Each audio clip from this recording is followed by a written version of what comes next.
कछुए के बारे में आइए जानते हैं कुछ रोचक बातें। कछुआ इस धरती पर 20 करोड़ साल यानी डायनासोर काल से मौजूद हैं।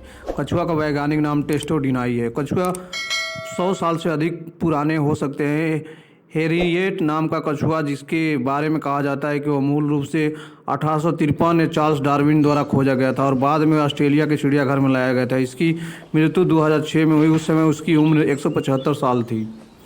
कछुआ अंतरिक्ष में जाने वाला पहले जीवित प्राणियों में से एक है। सन 1968 में सोवियत संघ ने 2 कछुए सहित कई जानवरों के एक साथ अंतरिक्ष में यात्रा शुरू की थी।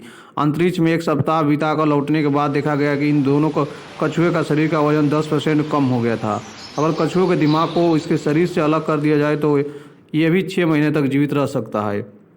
कछुए लंबे समय तक अपनी सांस रोके रह सकते। यही कारण है कि वे अपने सेल के अंदर इतने लंबे समय तक रह लेते हैं। जब भी इन्हें खतरा महसूस होता है तो अपने खोल के अंदर छिप जाते हैं, लेकिन इससे पहले वे एक लंबी सांस छोड़ते हैं जिसकी आवाज़ सुनी जा सकती है। अंटार्कटिका को छोड़कर लगभग उन सभी महाद्वीपों पर रहते हैं जिनका तापमान इनके प्रजनन के लिए पर्याप्त गर्म हो। हवाइंग नाम का एक कछुआ सिर्फ ऐसे जीवों को खाता है जिसे कि जहरीले होते हैं। कछुए की दौड़ने की अधिकतम रफ्तार 1.6 किलोमीटर प्रति घंटा की है।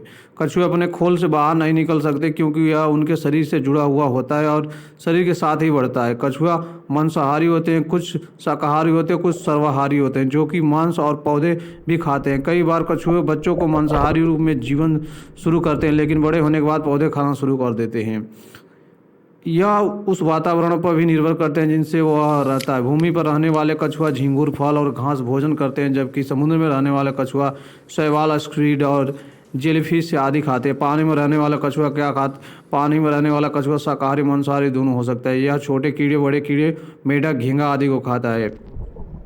फल, फूल, पत्ते, सब्जियां भी खाते हैं। इनके कवच के रंग का पता लगाया जा सकता है कि ये इलाके में रहने वाला का तापमान क्या। हल्के रंग के सेल से पता चलता है कि गर्म स्थान में रहता है, जबकि गहरे रंग से पता चलता है कि वह कछुआ ठंडे इलाके में रहता है। इनका खून ठंडा होता है और माना जाता है कि ठंडे खून वाले प्राणी का जीवन काल बहुत लंबा होता है। अगर आप कछुआ पकड़ना चाहते हैं तो इसे अपने दोनों हाथों से ही पकड़, एक हाथ इसके शरीर के नीचे रखें जरूर, क्योंकि अपने नीचे हवा महसूस करने पर डर लगता है। कछुआ उस कांटेबंधीय द्वीपों में विशालकाय कछुआ भी पाए जाते हैं जिन्हें ग्लाइन टोटियरस कहा जाता है। इनकी ऊंचाई 6 फीट और चौड़ाई 4 फीट 5 इंच तक होता है। यही नहीं, इनका वजन 400 किलो से अधिक भी हो सकता है। गौलापोस प्रजाति का कछुआ पक्षियों का भी शिकार करता है, इसलिए वो पक्षियों को अपने खोल के नीचे खींचकर दबा लेते हैं और उससे अपने वजन से कुचल देते हैं। आपको जानकर हैरानी होगी कि गिगनाइट कछुआ वैज्ञानिक नाम तय होने से 300 साल लग गए थे। ऐसा इसलिए क्योंकि इनका मांस बहुत ही स्वादिष्ट था और जब भी सैंपल के लिए कोई कछुआ यूरोप से भेजा जाता तो वहाँ के लोग रास्ते में ही मारकर खा जाते थे। इनकी देखने और सुनने की क्षमता बहुत अधिक होती है। आसपास के गंध सूंघने के लिए अपने गले का उपयोग करते हैं। सर्दियों के दिनों में कछुए शीत निद्रा में चले जाते हैं और कई महीनों तक बिना कुछ खाए पिए स्थिति में पड़े रहते हैं।